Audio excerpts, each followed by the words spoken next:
세계 최초 보병 전투차의 뒤를 이은 후계자 BMP-2를 아시나요?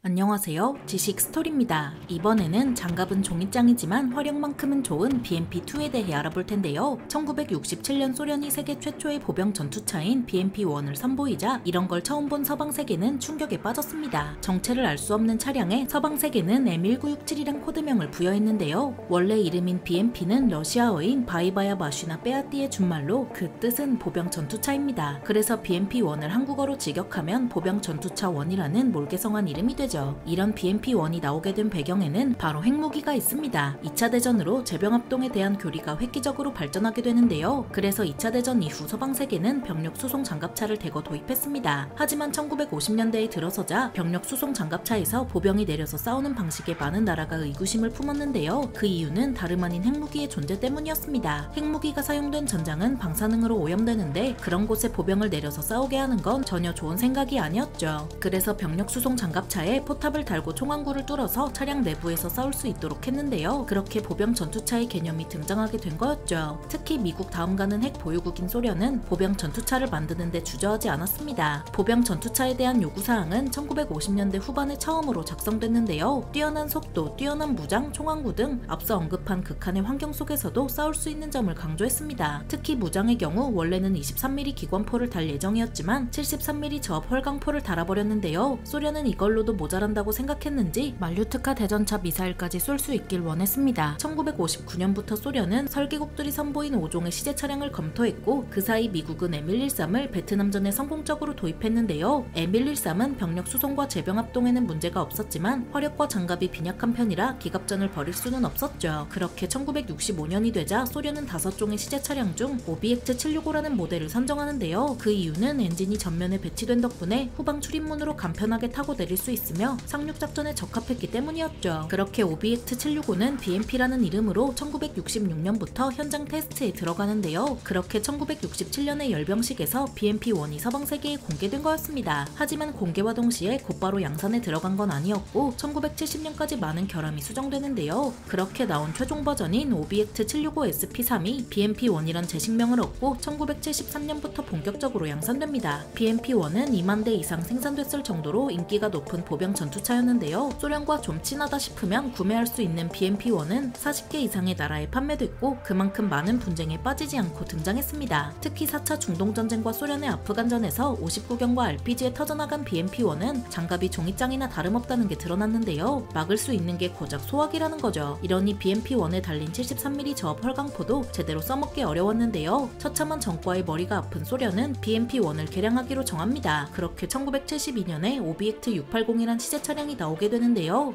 이 시제 차량은 73mm 저압 헐강포를 30mm 기관포로 교체하고 7.62mm 기관총을 추가했습니다. 주무장을 교체한 이유는 73mm 저압 헐강포가 당시 서방 전차를 상대로 쓸모없었기 때문인데요. 그렇다고 73mm 저압 헐강포를 대체할 것도 마땅히 없는 소련은 헬기라도 맞추라고 30mm 기관포를 가져다 단 거였습니다. 하지만 차체는 여전히 BMP-1이라 방어력에서 크게 나아진 건 없었는데요. 그런데도 1980년에 오비액트 680을 채택한 소련은 BMP-2란 제식명으로 양산에 들어갑니다.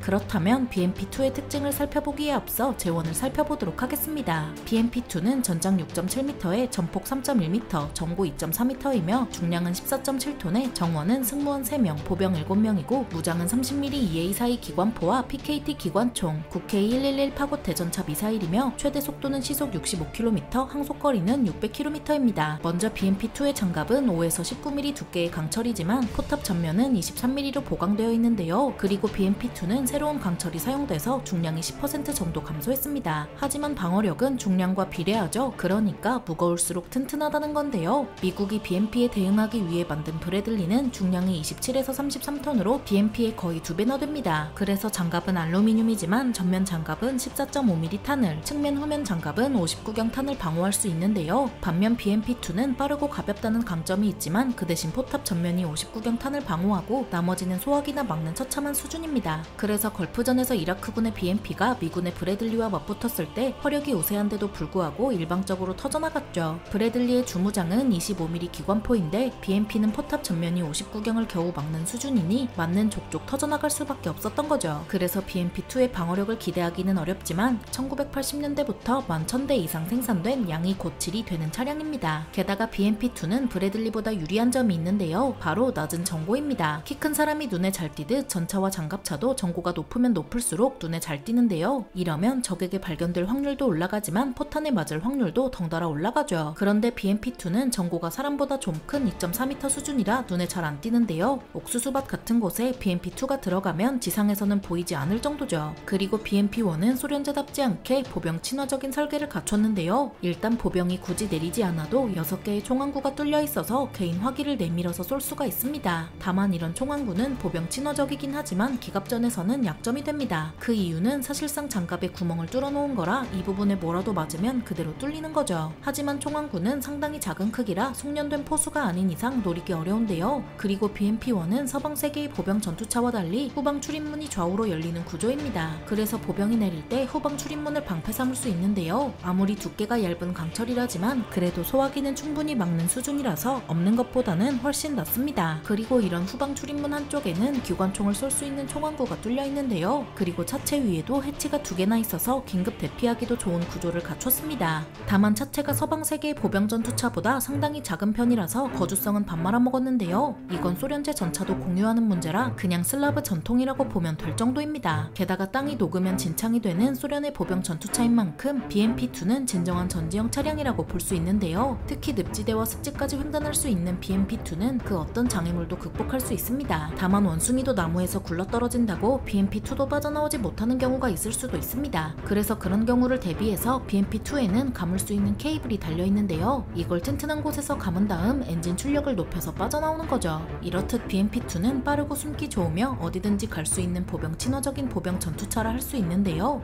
다만 실전에서의 모습은 그다지 좋지 않습니다. BMP-2는 1980년부터 생산된 만큼 만세기 넘게 현역인 노익장인데요. 첫 실전이 소련의 아프간전이었고 오늘날의 우크라이나전에서도 구르고 있을 정도입니다. 특히 우크라이나전은 T-72 같은 본격적인 전차도 대전차 미사일에 터져나가는지라 장갑이 훨씬 약한 BMP-2는 그냥 움직이는 표적이었는데요. T-72와 함께 가장 많이 격파된 BMP-2는 23년 10월 19일을 기준으로 무려 1041대가 격파당했습니다. 게다가 고장나서 버려지거나 노획한 양도 상당해서 사실상 몇천 대는 잃었다고 봐도 무방하죠. BMP-2는 분명 BMP-1과 함께 역사를 쓴 보병 전투차지만 설계가 구식이고 방어력이 형편없는 탓에 초라한 전과를 보여주는 상황입니다. 그래서 많은 나라의 보병 전투차는 점점 경전차에 가까워지고 있는데요. 우리나라의 레드백의 경우 중량이 무려 42톤이라 전차인 T-72에 육박하는 상황입니다. 그래서 공격력, 방어력 등 모든 면에서 세계적인 모습을 보여줄 거로 기대받고 있는데요. 러시아도 이런 BMP의 문제점을 모르지 않아서 개량형인 BMP-3를 내놓았고 새로운 보병 전투차도 구상했는데요. 바로 T-15입니다. 중량만 무려 48톤에 달하는 T-15는 BMP 시리즈를 대체할 차세대 보병 전투차인데요. 그런데 정작 우크라이나전에서는 전혀 나타나지 않았습니다. 게다가 T-15가 얼마나 생산됐는지 정확하게 알려진 바가 없는데요. 이러니 러시아군은 60년대, 80년대부터 생산된 BMP-1과 BMP-2를 최전선에 보내는 수밖에 없습니다. 우리나라도 K-21을 전부 레드백으로 바꾸는 날이 오면 좋을 것 같네요. 장갑은 종이장이지만 활약만큼은 좋은 BMP-2에 대해 알아봤는데요. 영상이 유익하셨다면 구독과 좋아요 부탁드립니다. 감사합니다. 지식스토리였습니다.